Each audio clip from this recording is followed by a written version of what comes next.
सतीश प्रकाश जी के पास चलते हैं। सतीश प्रकाश जी, आरक्षण पर भी उन्होंने बोला, बाद में उन्होंने खैर सफाई दी कि हमारा वो उद्देश्य नहीं था। विजय जी कह रहे हैं कि वो तो बोलने में आदमी बोल जाता है। वैसे कई जगहों पे चर्चा चल रही, मेरे पास डिबेट में सुनी तो लोग या बहुत सारे एंकर सारे उनसे लोग पूछ रहे, अच्छा आप बताइए अगर सब बराबर हो जाएंगे तो क्या आरक्षण खत्म हो जाएगा? तो आदमी कही देगा हाँ जब सब बराबर है तो खत्म हो जाएगा।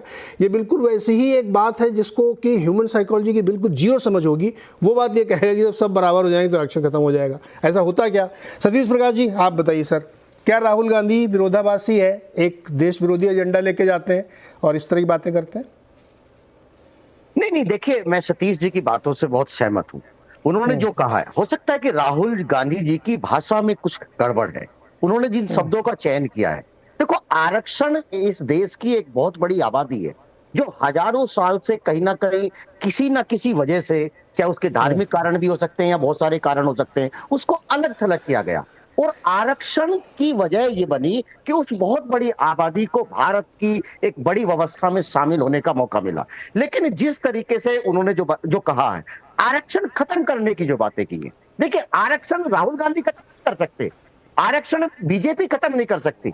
अगर आरक्षण के मूल में जाएंगे तो आरक्षण अधिनियम 1935 है।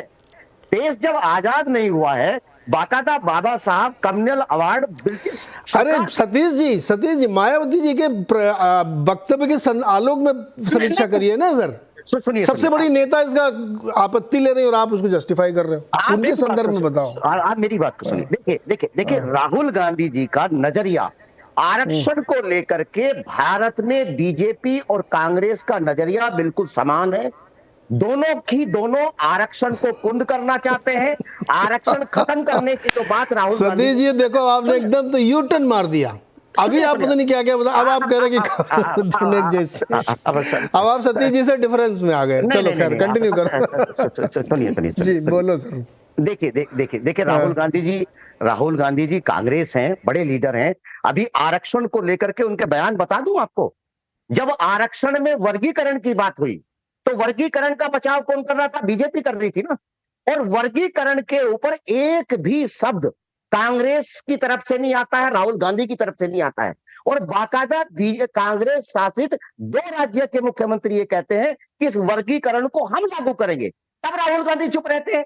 और अभी 1 महीने पहले जब राहुल गांधी जी से एक पीसी में यह पूछा गया कि क्या जब कांग्रेस सरकार में आएगी तो जिस तरीके से सरकारी संस्थानों का प्राइवेटाइजेशन हो रहा है, क्या ऐसा हो सकता है कि जो प्राइवेट सेक्टर के कुछ लोग हैं उनका राष्ट्रीयकरण हो सकता है? तो राहुल गांधी जी बड़े भौचक्का रह गए, वो कंफ्यूज है, वो बड़े परेशान हो गए। तो ऐसी स्थिति में जब आप आरक्षण के ऊपर यहां बोलने के लिए तैयार नहीं है, लेकिन आप उस अमेरिका की धरती के ऊपर जाकर के सवाल कर रहे हैं कि जहां अमेरिका में भी आरक्षण है वहां भी डाइवर्सिटी है। और 70 के दशक में अमेरिका में आरक्षण लागू होने के बाद वहां के ब्लैक लोग बहुत बड़ी व्यवस्था में। ये कह रहे हैं कि राहुल गांधी का इस मामले में नजरिया साफ नहीं, डबल स्टैंडर्ड है आरक्षण को लेकर के। नहीं, आप मेरी बात सुनिए। देखिए 2 चीजों को मैं कहूंगा।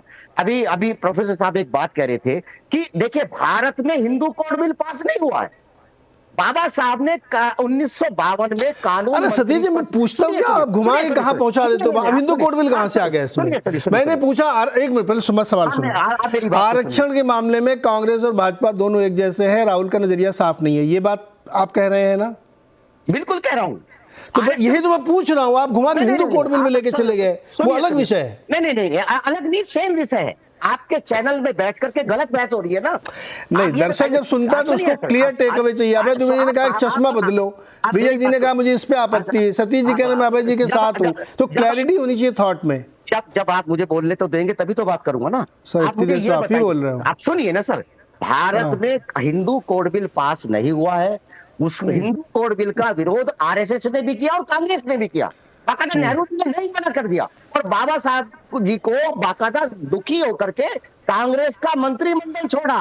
भारत में जो भी हिंदू कोड बिल जो महिलाओं जी ठीक है वो कोर्ट के थ्रू मिला है। सुनिए और सुनिए, एक बात और ध्यान से सुनिए। जो आपने कहा कि भारत में जैन सिख, वो नहीं है बिल्कुल भी। बाकायदा 1967 में जो बौद्ध महासभा है, जब बुद्ध को 9वां अवतार घोषित किया गया, सुप्रीम कोर्ट में ये मामला गया। सुप्रीम कोर्ट ने ये कहा कि आज के बाद कोई भी व्यक्ति ये मर्ज नहीं करेगा कि जो बौद्ध धर्म है वो हिंदू धर्म है, जो जैन धर्म है वो हिंदू धर्म है। ये जी ओके सर, अभी आप लोग ना तत्व चर्चा में चले जाते हो, सीधी सीधी बात जो है उसको ना समझा के तात्विक चर्चा करने लगते हो। सज्जन कुमार सिंह के पास चलते हैं। सज्जन जी, आपकी क्या राय बनती है राहुल जी के जो ये विचार हैं? अच्छा, इस बार उन्होंने सरकार से ज़्यादा इस सामाजिक विषयों पर अपनी राय रखी है, क्या लगता है आपको ये?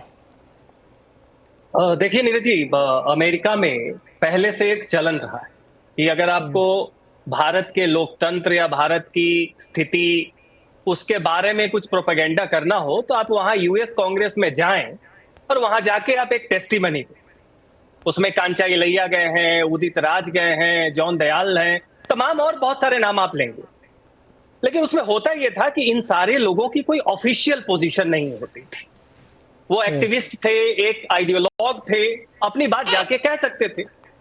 लेकिन जब देश के चुने हुए कॉन्स्टिट्यूशनल पोस्ट पे बैठे लीडर ऑफ अपोजिशन जब विदेश जाते हैं और वहां पे कुछ बयानबाजी करते हैं, इंटेंशनल हो या अनइंटेंशनल वो सेकेंडरी, उसका इम्प्लीकेशन क्या होगा, ये एक बहुत गंभीर मसला है। तो पहली बात आप देख लीजिए कि भीड़ से सिखों को, एक सिख को चुनना और फिर ये कहना कि लड़ाई ये है कि इंडिया में आप पगड़ी पहन पाएंगे या नहीं, या कड़ा पहन पाएंगे नहीं, अभी की या भविष्य की, ये क्लियरली एक आप भारत के लोकतांत्रिक व्यवस्था पे प्रश्न चिन्ह उठा रहे हैं। और बोल कहां पे रहे हैं आप?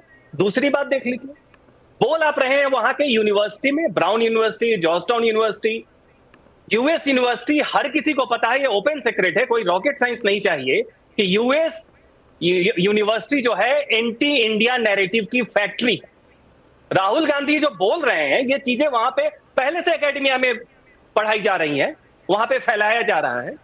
तो ऐसी स्थिति में आप देखिए कि जब राहुल गांधी एक कॉन्स्टिट्यूशनल पोस्ट से उसी सेंटिमेंट को जाहिर कर देते हैं तो निश्चित तौर पे ये बीजेपी और कांग्रेस का फ्रेम नहीं है, आरएसएस और सेकुलरिज्म का फ्रेम नहीं है, ये इंडिया और एंटी इंडिया नैरेटिव का फ्रेम। अब उनकी मंशा जो भी रही हो वो अलग बात है। आरक्षण की बात है, आरक्षण पे उन्होंने कहा कि साहब हम तब खत्म करेंगे जब इंडिया फेयर होगा, अभी फेयर नहीं है। यहां आरक्षण सेकेंडरी है, आरक्षण का तो मुद्दा सेकेंडरी है। प्राइमरी मुद्दा है कि इंडिया फेयर नहीं है। इंडिया में आप सिख हैं, माइनॉरिटी हैं तो पगड़ी नहीं पहन सकते। आपको पता नहीं है कि वहां पे खालिस्तान मूवमेंट चल रहा है, बगल में कनाडा में क्या हाल है? आपके स्टेटमेंट का क्या इंप्लीकेशन होगा? भारत में चुनाव के वक्त फियर मॉन्गरिंग करना, कुछ भी करना सही बात है। कोई भी पार्टी आरक्षण को खत्म नहीं कर सकती है और नहीं करेगी। उल्टी हो रहा है कि कौन आरक्षण को कितना ज्यादा चैंपियन कर सकता है।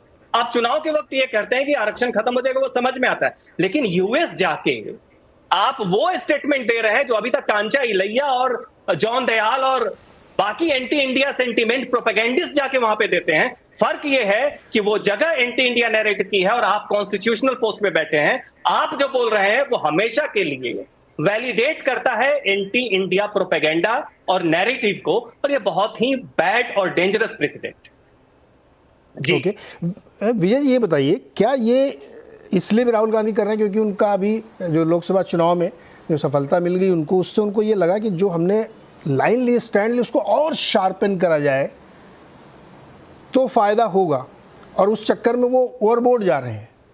जैसे ये बात तो किसी को भी सुन के लगी, जब आपको मालूम है सिखों वाला मामला इतना सेंसिटिव है, और वहाँ अभी देखो वो कौन सा पन्नू है, उसने तुरंत लिख दिया कि हाँ बिल्कुल सही कह रहे हैं ये, जबकि प्रैक्टिकली ऐसा कुछ नहीं यहाँ पे। पन्नू के लिए तो, मैंने कहा ना कि पन्नू ने कहा हाँ आप चीज़ों को इग्नाइट करें। अच्छा, ये जो मतलब लोग कहते हैं ना कि वो तत्व चर्चा है, देखिए बात इशारों में कही जाती है, सामाजिक संदर्भ या विमर्श की बातें इशारों में कही जाती है।